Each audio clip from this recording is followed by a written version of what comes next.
கழுமுனையில் ஏறி ஒரு பிறவியை முடிச்சுட்டு வர சொல்கிறாங்க, 4வது பிறவியை. ஸோ இந்த கழுமுனையில் ஏறுறதுக்கு அந்த 21 வாதைகளும் தயாராக இருக்கிறாங்க.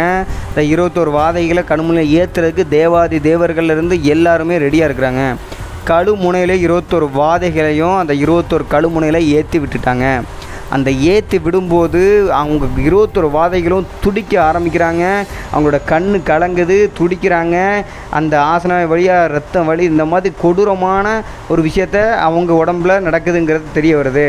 குலவாள இசைக்கம்மன் இதை பார்த்துட்டு தன் பிள்ளைகள் கதறதையும் துடிக்கிறதையும் காண முடியாமல் மறுபடியும் ஓடோடி போய் பார்வதி தேவிகிட்ட முறையிடுறாங்க. அம்மா, இந்த மாதிரி என் பிள்ளைகள் துடிக்குது, என்னால் பார்க்க முடியலம்மா, இந்த பிறவியும் நீங்கள் தான் உதவி செஞ்சு எப்படியாச்சும் காப்பாற்றி விடணும்னு சொல்லி பார்வதி தேவிக்கிட்ட மண்டிடுறாங்க. இதை கேட்ட பார்வதி தேவி தன்னுடைய கொண்டை ஊசி, அதாவது அவங்களோட ஹேர்பின், நம்ம லேடிஸ்லாம் குத்துவாங்க இல்லையா அந்த கொண்டை, அந்த ஹேர்பினை எடுத்து இந்த ஹேர்பினை